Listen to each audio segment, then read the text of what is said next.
Stay tuned for the next guest.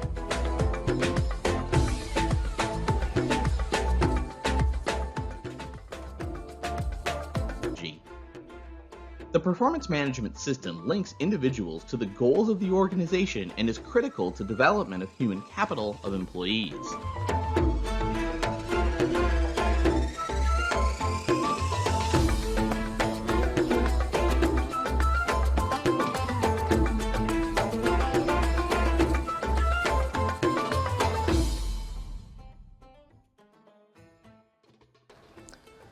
Welcome back, dear viewers, to the studios of Yahala Kuwait. Well, of course, we'd like to welcome our first guest of today, Mr. Hamza Taqi, Master Performance Consultant. Welcome and good evening. Good evening to you and to your audience, and I'm very glad to be with you. That we are so happy to have you here with us. It's always a pleasure. All right, so basically today is exciting for me because I'm going to get to know more about the Master Performance Consultants and how it works and basically the definition of your field or work. So basically, let's begin with our first question.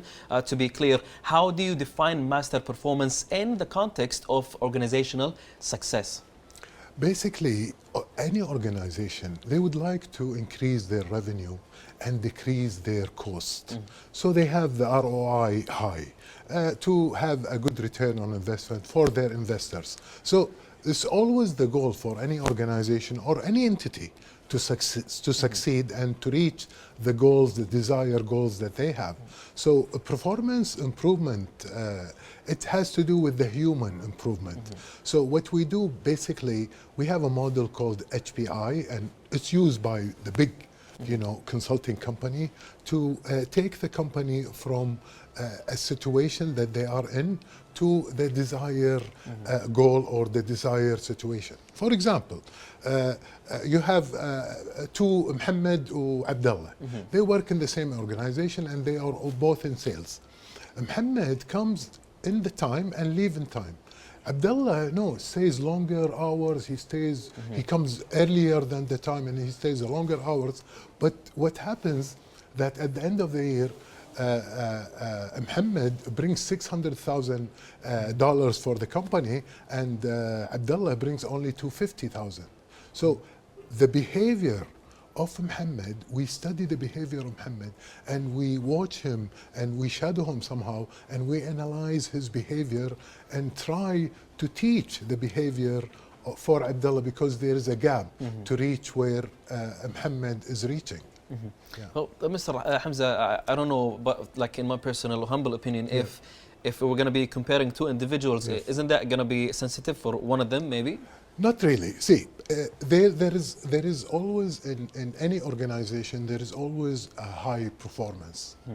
Those high performers, they know their business, they know their act, they know what to do, they know how to build a relationship, they know the processes that they do and the behavior based on the culture of the organization.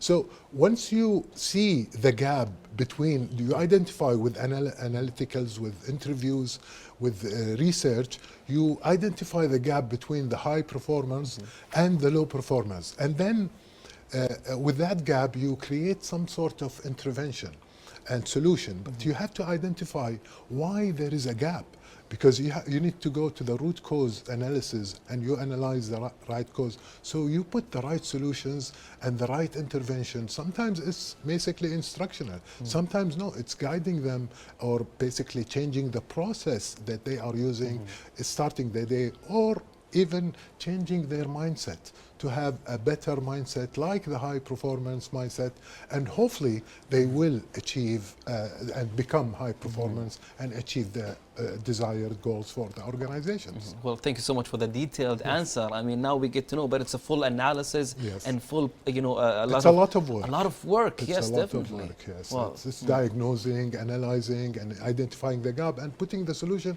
and recommending the solution and getting the acceptance from the stakeholders to approve, and you have to evaluate all the processes to make sure that you are on the right track. So every step there is evaluation and to make sure that you are really in the direction where the organization goals or the hope of the organization want to be to achieve. Yes. Interesting. All right. So when it comes to the principles, what key principles that guide performance optimization in the organization? Basically, there's so many things, there's so many factors. Sometimes it's a core value or the culture of the organization, the environment that, the work environment that we are in. The leadership, how are they connected with their employees? Do they have empathy? Do they take care of their people? So their people want to follow them. They want to do the work with eagerness, with love, rather than having to do the work. If you have to do the work, you will do it, but it's not going to be the same when you love what you're doing and you are inspired by your leader and by the organization and what they are about and what they are doing, servicing the community or servicing the world. So you become part of that organization who have good, values. So you become, you want to be part of that. You want to be there. Exactly. And you want to be any member, even you and I. We don't want to be in an organization that is not achieving or not successful. 100%. We shy away. We want to be with the winners. Yes. So that's a human, nature. And sometimes, with the dialogues that we have at work and with our peers and with our colleagues, sometimes they tell you, no, don't work too hard, don't do it. Why are you working too much? So they put you down a bit, and then you get used to, especially if there is no leadership in terms of watching and looking and supporting their employee and developing their employee to become better. And everybody wants to be better. That's again human nature. Everybody don't want to make mistakes. They want to go and to be successful. So we guide them through a process. It's a very detailed process, and it's many stages until we reach the recommendation that is hopefully approved by the stakeholders, and then we make sure that they have the return on investment, high return on investment. Fair enough. So now I understand that the environment plays a huge role in achieving the best for each individual and the company itself. Exactly. Sometimes the process, the paper comes, the request comes. How does it go until the product is shipped to the customer, for example? And with technology now, everything should be fast. And expectation of the customer, the expectation of the people who needs the product or the service that is given by the government or by private entities, they want that product. So they expect to be fast. For example, you have to make, like, let's say, manufacturing bicycles. If you're manufacturing bicycles and you have the defect rate is 15%, and you want the defect rate to be only 2%, then your goal is to take them from 15% to lower the defect to 2%. And you can do it. There are so many models that could be used, like Six Sigma, Kaizen, total quality control, and so many interventions that we can go in and develop the organization, develop their processes, re-engineer the process to make it simpler, straightforward, without any mistakes or error. So this is actually, I would say, the backseat of success, right? Exactly. The way you are saying it and like providing the information, like a regular individual wouldn't know about the background information happening behind the scenes. It's the system, and it's a systematic. It has to be a system to produce, the desired product or service that the entity is trying to benefit the community with. Wow, well said. Well, all right, so when it comes to master performance consultant, now we know there's like a differ from other consultants. Yeah. So when it comes to this matter or in this field, such as leadership or operation consulting, what's the difference between them? Say that again, leadership or operation? Yes, so basically when it comes to master performance, yes, right? Yeah. The actual, right. Yes, definitely. Right. So it differs from other consultants in related fields such as leadership or operations consulting. There's a difference between them. So what is it? Well, consulting in general is to solve problems.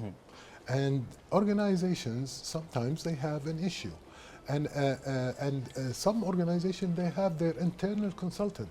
you know, and some organization they don't, they seek, you know, external consultant to come and help them. And usually external consultants, they're not biased for anybody. So they more objectives. They see, you know, the whole organization, and they see the customer side, they see the competition side, and they see the values, the leadership of that organization, the communication between all the entities, the support functions and the primary functions, be it the marketing, the inbound logistic and outbound logistic, and the accounting, the IT, and all the support. All these things play a big role in the success of an organization. And it's all depending on the people of that organization, because people, they make the culture, they make the organization, and leadership is a key for any organization success, but any country's success, for any, you know, Yes, any team success.